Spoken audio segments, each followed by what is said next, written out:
اعوذ باللہ من الشیطان اللعین الرجیم بسم اللہ الرحمن الرحیم الحمد لأہلہ والصلاة علی اہلہا اما بعد۔ ماہ شعبان المعظم کے اعمال اور فضائل کا بیان برکتوں اور رحمتوں کی دعاؤں کے ساتھ اس ماہ مبارک میں مشترکہ اعمال میں مناجات کے نام سے مناجات شعبانیہ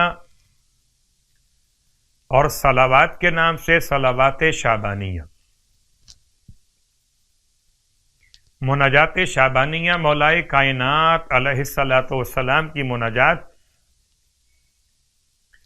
اسے آپ تلاوت فرمایا کرتے تھے، اور صلوات شعبانیہ امام سید سجاد علیہ الصلاۃ والسلام سے روایت شدہ ایک طولانی صلوات، ورنہ مختصر مناجات اور مختصر صلوات ماہ شعبان میں اعمال مشترکہ کے طور پر اللہم صلی علی محمد وآل محمد وعجل فرجہم، جتنا ممکن ہو ماہ شعبان میں زیادہ سے زیادہ درود کی تلاوت کیجیے، اور مناجات مختصر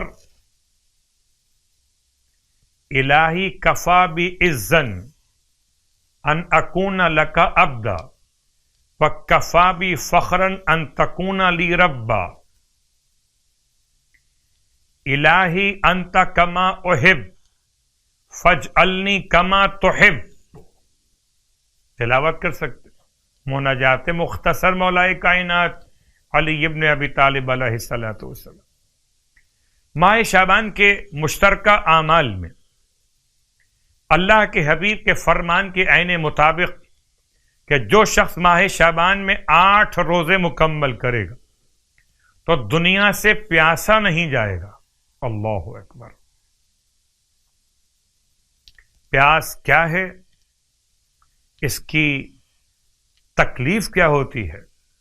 ماہ شعبان کے 8 روزے انسان کو اس سے بچانے کے لیے، اور اس سے پاک حوض سے سیراب کیا جائے گا۔ ایک پیاسا نہ ہونا اور ایک سیراب ہو جانا، یہ دونوں نصیب میں ہیں انشاءاللہ اہل ایمان کے لیے۔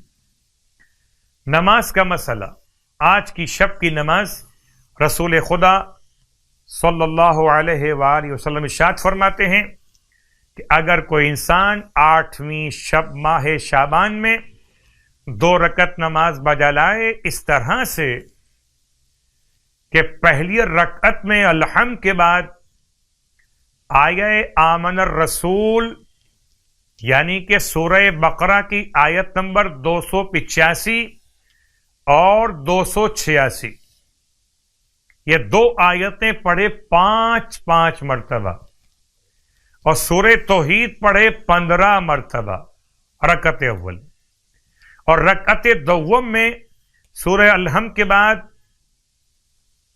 یہ پڑھے سورہ کہف کی آخری آیت قل انما انا بشر مثلکم یوحی الی الی آخر الآیت، یہ پڑھے 1 مرتبہ، اور 15 مرتبہ پڑھے سورہ اخلاص،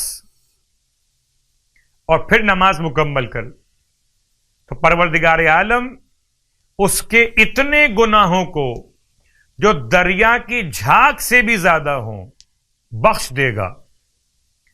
پروردگار عالم اس کو دنیا سے پاک اور پاکیزہ حالت میں اٹھائے گا، اور گویا کہ اس نے انجیل، توریت، زبور اور قرآن کی تلاوت کا ثواب حاصل کر لیا ہو۔ خدا ہم سب کو اس نماز کی اور ماہ مبارک شعبان کے روزوں کی توفیق عطا فرمائے۔ الہی آمین۔